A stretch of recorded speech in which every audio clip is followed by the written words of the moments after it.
Anem a saludar-lo. Com li diem? Bon dia, Raúl.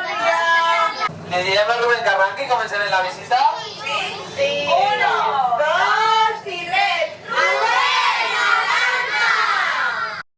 Agradeceros a todos que estéis aquí, para nosotros es un orgullo que vengáis a ver nuestro lugar de trabajo. Los autobuses, que son vuestros también, por supuesto, se mueven con 3 tipos de combustible.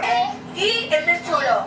El híbrido. Muy bien. Cualquier problema de motor, lo cambia un mecánico, cada uno está especializado. Un pequeño golpe que tenga, algo que haya que pintar, pues pasa a la sección de carrocería y aquí lo que hacen es una revisión completa del autobús de arriba abajo. Igual nada, Ese autobús está recién comprado, todavía no lo hemos ni pintado de rojo.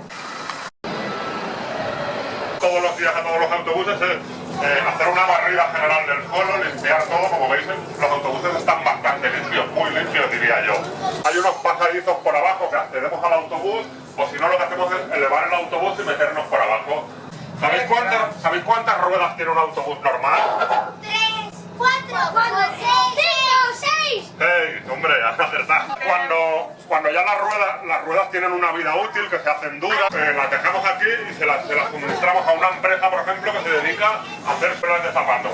Fijaros, estas suelas de zapatos están hechas con ruedas neumáticos nuestros. Què te pareix? Molt bé, ha estat molt interessant i els xiquets s'han après un muntó.